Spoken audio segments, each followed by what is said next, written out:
Bonjour à toutes et à tous, bienvenue sur Misscom. Pour ceux qui me découvriraient dans cette vidéo, je suis Claire Négrier, révélatrice de personnalité d'entreprise.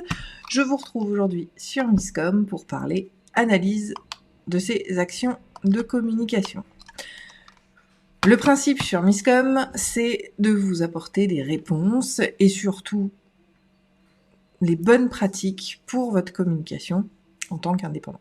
Pour ceux qui me découvriraient dans cette vidéo, je suis Claire Négrier, révélatrice de personnalité d'entreprise. J'accompagne depuis plus de 12 ans les petites entreprises, indépendantes, TPE, PME, dans leur communication et leur marketing, de la stratégie à la création des outils, en passant par la formation, pour vous aider et les aider à rayonner sur leur marché et trouver les clients que vous souhaitez. C'est une notion très importante parce qu'on ne s'adresse pas à tout le monde et qu'on n'a pas envie de travailler avec tout le monde en général.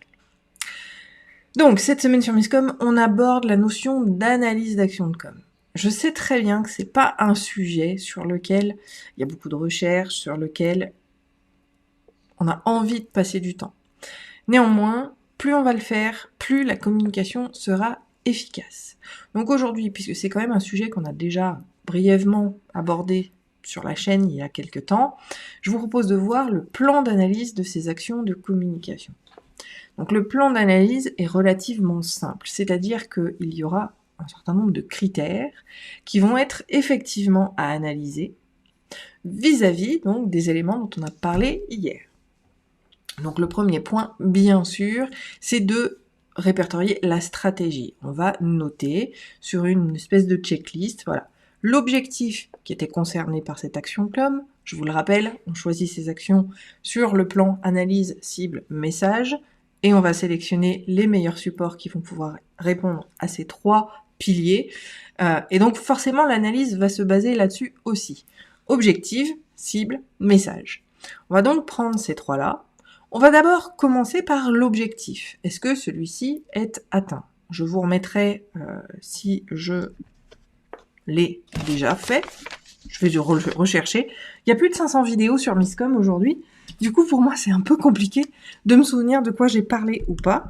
Mais je pense que j'ai dû l'aborder déjà, puisque la méthode SMART, c'est quand même celle qui est la plus connue et celle que moi-même j'utilise. Donc, j'en ai probablement parlé. Je vous le mettrai en commentaire dans cet objectif qui sera SMART, donc simple, mesurable, atteignable. Non, j'ai perdu le terme. Relevant, bon c'est pas grave, et temporellement arrêté. Il y a cette notion justement de simple et mesurable, d'accord? Si votre objectif est mesurable, vous aurez justement la possibilité de le mesurer. Si donc en fait, mesurable, ça veut dire quantifiable. Si je décide que mon objectif, c'est d'obtenir 5 nouveaux inscrits à ma mailing list par semaine, eh bien ce nombre de 5, il est facile à analyser. Au bout de tant de temps, on va effectivement voir est-ce que je suis effectivement à 5 nouveaux inscrits par semaine. Si oui, c'est bon. Sinon, justement, on va réajuster. Et on va réévaluer. Donc le plan d'analyse est le suivant. On prend d'abord les objectifs et on voit s'il est atteint. Ensuite, s'il est atteint, c'est bien. Et donc forcément, on n'ira pas au-delà. S'il n'est pas atteint, on va aller chercher et analyser les autres critères.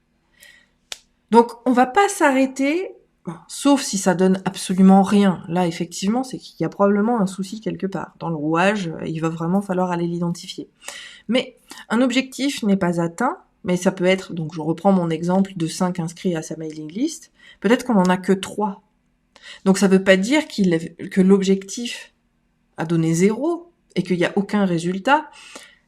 Là, on identifie que c'est moins que ce qui était prévu. Néanmoins, il y en a toujours. Il y a toujours 3 inscrits sur 5 qu'on souhaitait. Donc à partir de ces 3-là, on va aller analyser. Est-ce que ce sont les bonnes personnes? Est-ce que et c'est ce qui va nous permettre justement de réajuster et donc d'évaluer véritablement à la fois l'objectif en lui-même. Si j'ai que 3 personnes, je regarde les profils de ces personnes-là. Est-ce qu'elles sont bien dans mon audience? Est-ce que ce sont les bonnes professions? En tout cas que le cadre qu'ils présentent, ce sont effectivement leur profession. Ça, c'est quelque chose que moi, je fais personnellement. Je regarde à qui appartient l'email. Donc, c'est tout simple. Je prends l'email de mon abonné et je le googlise. De cette manière-là, je vois ce qui ressort. Alors souvent, en plus de ça, dans l'adresse mail, alors sauf pour ceux qui ont des adresses un peu bidons, qui souvent ne sont pas des véritables abonnés, et c'est plutôt des membres, des abonnés fantômes, qui sont là que pour l'opt-in, que pour récupérer le produit gratuit, et puis généralement ils se désinscrivent après. La plupart du temps, déjà, ça peut vous donner d'ailleurs un indicateur vis-à-vis de vos listes, quand ces noms, prénoms qui sont associés à l'adresse mail, ce sont des gens en général qui sont plutôt sérieux, et qui vont nous permettre justement de découvrir qui ils sont. Et on va aller regarder. C'est pour ça que je vous disais que le travail d'analyse, il est super intéressant, parce que il va vraiment vous permettre d'aller faire connaissance avec vos abonnés, et d'aller leur poser des questions, d'aller connecter avec eux en dehors de la mailing list. Ça fait partie aussi un petit peu des jeux. Moi, je sais que j'ai ce petit côté recherche d'informations, qui fait que les gens qui se désabonnent de ma mailing list, je les demande un ami sur LinkedIn. Enfin, je demande une connexion. Pour pouvoir justement voir ce qu'ils font, comment ils utilisent, comment ils communiquent, et puis après me présenter. Je me cache pas, puis en général ils savent quand même, vu que j'utilise la même photo de partout, ils savent quand même qui je suis. Donc là, l'idée, encore une fois, c'est d'analyser son audience et la cible qu'on a pu toucher. Est-ce que c'est la bonne? Est-ce que c'est véritablement des gens que je souhaite avoir comme clients? Plus vous serez spécifique, plus ça marchera. C'est vraiment quelque chose d'inéluctable et de très très important à mettre en œuvre et à mettre en place. Vous ne vous adressez pas à tout le monde, vous vous adressez à des niche. Alors, je déteste ce terme-là, mais pourtant, c'est celui qui est consacré. Vous êtes dans un domaine de marché, sur un domaine de marché précis, dans un domaine d'activité spécifique. Vous allez, avec vos spécificités, vous adresser seulement à certains clients. Et j'ai envie de dire, donc ça c'est une généralité, c'est le principe de l'avatar, même si vous le savez que je n'aime pas ça, voilà, l'avatar, c'est celui qui est générique, qui est dans le besoin. Je réponds aux besoins d'organisation des entreprises, et donc je m'adresse à n'importe quelle entreprise qui a besoin d'organisation. Alors, Aurore, j'ai essayé de prendre ton exemple, je sais pas si ça marche. Bonjour, très intéressant cette approche d'analyse, je te remercie, donc n'hésite pas si tu as des questions. Donc l'idée, c'est déjà de voir si l'objectif est effectivement atteint. Mais on va pas tout de suite le jouer dessus, on va aussi analyser les autres. Donc on va analyser sa cible. Est-ce que c'est la bonne audience? Est-ce que c'est OK? Et puis, donc si j'ai pas atteint mes 5 nouveaux inscrits à ma mailing list, peut-être qu'effectivement, dans le message, je suis pas très claire. Et donc là est l'intérêt aussi d'aller connecter avec les nouveaux entrants, ceux qui ont effectivement adhéré à se sont inscrits à votre liste pendant la semaine. Donc je reprends mon objectif de 5 inscrits à sa mailing list par semaine. Donc je vais contacter les 3 qui l'ont fait de manière individuelle pour leur souhaiter la bienvenue, pour faire un petit peu connaissance avec eux. Et puis, du coup, pourquoi pas leur demander... Alors, moi j'adore le principe, alors c'est médical, de la randomisation. C'est le principe des essais cliniques, c'est qu'en fait, il y a une machine, un algorithme, qui va choisir qui a la pilule bleue, qui a la pilule rose et qui a le placebo. J'aime bien ce côté randomisé, c'est-à-dire que je vais prendre au hasard sur les derniers inscrits, et je vais pas appeler tout le monde, mais je vais prendre contact avec certains, soit par le biais des réseaux sociaux, soit directement par le téléphone si dans les champs demandés il y a le téléphone. C'est toujours aussi beaucoup plus impactant si on les appelle. Et même si on le fait pas à tout le monde, je vous assure que d'avoir comme ça ces petites actions vraiment individuelles, ça nous fait vraiment sortir du lot et ça permet d'engager véritablement. Mais bon, ça c'est un autre tips qui sort un petit peu du plan. Mais l'idée, c'est d'aller demander leurs avis. Vous le savez, je vous l'ai déjà expliqué et je le réexpliquerai toujours. Si vous vous dites « je pense que ceux que je souhaite avoir, ils ont ce besoin-là », vous faites appel au biais de confirmation. C'est un raccourci de votre cerveau qui vous dit que ce que vous pensez, c'est ce que les autres pensent. Il faut impérativement demander à votre audience, demander à ceux qui sont déjà là, et demander forcément et in fine aux nouveaux, ce qui leur a plu dans votre contenu, qu'est-ce qui les a attirés, qu'est-ce qui leur a donné envie de télécharger effectivement le document que vous proposiez. Ça, comme je le dis, vous pouvez le faire par mail, vous pouvez le faire par téléphone si vous avez le numéro, vous pouvez le faire sur plein de critères de façon tout à fait différente en fonction de chacun. Pour pouvoir réajuster votre contenu. Parce que le principe du message que j'ai à vous transmettre là, c'est donc on a vu l'objectif, on a vu la cible, le suivant, c'est le message. Si votre message n'est pas clair, s'il fait justement appel au biais cognitif de confirmation, qui est donc le raccourci de votre cerveau, que vous pensez que votre audience a besoin de ça, vous allez effectivement, probablement donner un discours tout à fait cohérent avec qui vous êtes, mais qui ne répondent pas aux attentes de votre interlocuteur, de votre potentiel abonné, qui du coup ne téléchargera pas. Donc pour pouvoir réajuster ces actions, on va effectivement aller sur l'analyse de son contenu aussi. Alors ça, souvent, petit tips encore, on essaye de s'entourer, parce que quand même, on a un certain nombre, au bout d'un certain temps, de connexions de manière plus ou moins forte, de liens avec des clients potentiels, avec des clients acquis, avec des fans inconditionnels. Moi, je sais que j'en ai qui adorent ce que je fais, qui seront probablement pas des gens qui achèteront quoi que ce soit, mais qui, par contre, me recommandent énormément, suivent tout ce que je fais, like tous mes posts, etc., etc. Je vais me servir de ces gens qui sont très proches, parce qu'ils finissent par le devenir par la force des choses, de ces gens qui sont très proches, parce que même s'ils n'achèteront jamais, ils font partie de ceux que je vise, et je vais aller leur demander de me donner leurs avis, de me poser leurs questions. Quand sur Misscom et sur mes vidéos, je vous demande en commentaire ou en message privé, d'ailleurs je donne plein de sources selon la faisabilité, si on a un compte Facebook, si on accepte de l'utiliser pour ça, ou je donne l'email pour ceux qui ne veulent vraiment pas être vus ou associés. L'idée c'est que, voilà, quand je pose la question, dites-moi vos interrogations, vos problématiques du moment, c'est vraiment parce que je ne veux surtout pas faire ce biais de confirmation qui est « je pense qu'il pourrait avoir besoin de ça ».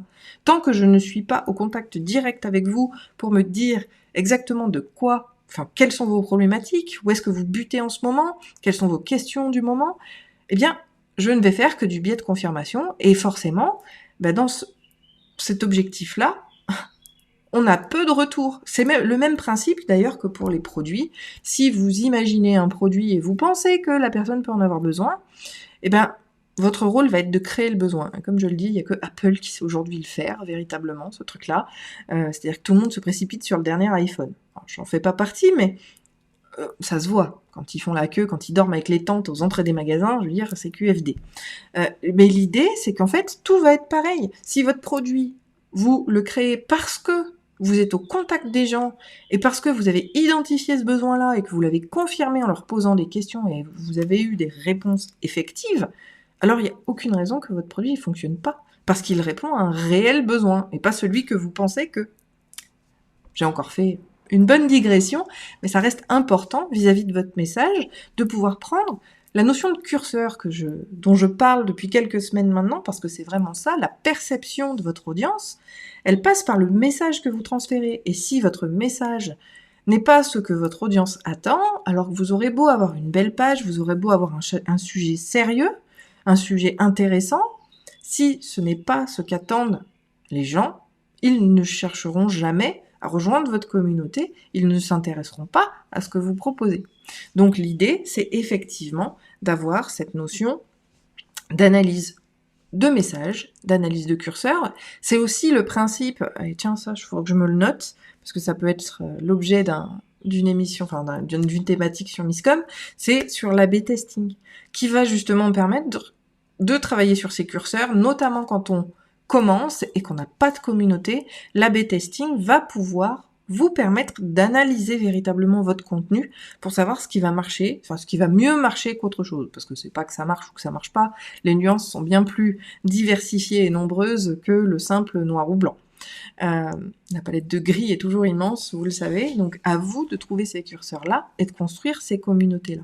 Et on aura effectivement un plan d'analyse qui va être structurel et fonctionnel. Et l'avantage, c'est que vous allez pouvoir mettre vos critères en fonction, vous pouvez vous designer quelque part un plan d'analyse que vous allez pouvoir appliquer à chacune de vos actions, en fonction bien sûr de qui vous êtes, sur la perception. Donc on garde bien évidemment l'objectif, la cible, le message pour vérifier que c'est bien correct, mais après on a la notion de perception, on a éventuellement la notion de prix, parce que c'est pas uniquement sur des opt-in à but de communauté, on est bien au-delà vis-à-vis de l'analyse. Les actions de communication, elles vont in fine amener à avoir, notamment sur les objectifs conatifs, donc celui de faire agir. J'ai pris l'exemple le plus simple de l'abonnement à la newsletter, mais vous pouvez en avoir plein. Il y a l'augmentation du nombre de communautés dans un groupe Facebook, sur une page Facebook, même si la page aujourd'hui, elle aura de moins en moins d'importance dans les mois qui viennent et les années à venir. Mais l'idée est vraiment là, c'est d'aller analyser véritablement les points essentiels et ce sur quoi votre objectif repose, pour vérifier que vous adressez bien à la bonne personne et de la bonne manière. Et quand je dis la bonne manière, c'est certes vis-à-vis de votre marché et vis-à-vis de vous-même, mais c'est surtout vis-à-vis des informations qu'attend votre audience. Au-delà du critère, des 3 piliers standards de la stratégie, on va aussi aller chercher l'analyse sur la perception. Qu'en avez-vous pensé ? On va voir aussi la notion de preuve sociale. Si vous avez des jugements sur... vous mettez un e-book en place. Je pense à toi, Aurore, vis-à-vis de la création d'entreprise. Tu as créé un e-book, je sais pas, un que j'ai créé moi, et qui était très inspirant et qui a aidé pas mal de monde, c'était le modèle de business plan, qui peut-être est un opt-in que tu as. Si tu demandes jamais les retours de ces abonnés sur l'opt-in que tu as créé, alors certes, ils vont s'ajouter à ta liste, mais au final, ils pourront peut-être être frustrés vis-à-vis de ce que tu fais, de ce que tu as proposé, parce qu'ils ont peut-être des questions et ils osent pas, ou etc. Donc si on revient pas vers eux, on n'a pas ce feedback et ce retour important.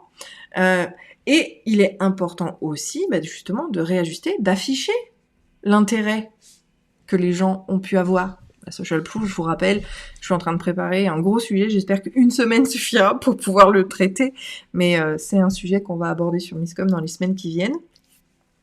En tout cas, voilà, le principe, c'est d'aller chercher l'information, aussi pour s'en servir vis-à-vis de votre page d'opt-in.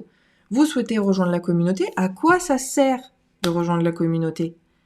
Et bien là, on va non pas dire ce que l'on propose, parce que ça, c'est schématique, c'est important de le mentionner, mais c'est seulement avec les retours des véritables abonnés et ce qu'ils y trouvent, les avantages qu'ils y trouvent d'être dans votre mailing list, que vous pouvez faire afficher de manière anonyme ou pas. Ça, c'est selon ce que vous accorde l'abonné. Et il faut lui demander son autorisation, ça s'appelle le droit d'image. Et le droit d'auteur, s'il est identifiable, ça fait partie du droit à l'image, donc on a beau...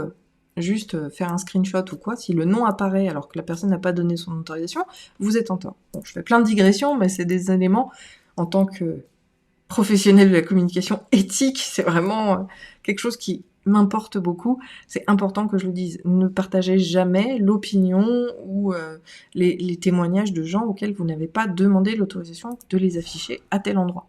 Bon, quand ils sont sur Google, sur Facebook, sur les réseaux, et que c'est eux-mêmes qui les apportent, là, ils donnent leur consentement, puisqu'ils le font de visu et en conscience que ça s'affiche, bien évidemment. Mais en tout cas, pour ça, ça va être important aussi de le travailler, parce que vous allez pouvoir travailler et sur la perception de l'abonné, et sur la perception des futurs abonnés, par ces éléments-là qui vont les motiver, effectivement, à télécharger votre e-book. Bon, encore une fois, j'ai pris l'e-book parce que je pense que ça parle à tout le monde. Votre opt-in, c'est le fait d'échanger quelque chose avec un mail. Mais on est clairement là-dedans sur n'importe quelle action. Et de manière beaucoup plus générale, puisque vous le savez, comme on l'a vu, un objectif de communication peut avoir plusieurs réponses en termes de messages, de diffusion, d'outils de communication. On va aussi faire des analyses un petit peu plus larges. Et là, oui, même si votre communication n'a pas d'objectif commercial, vos objectifs de communication vont être mis en corrélation avec votre chiffre d'affaires, avec le développement de votre entreprise. Donc vous pourriez très bien dire, ok, mon objectif c'était ma notoriété.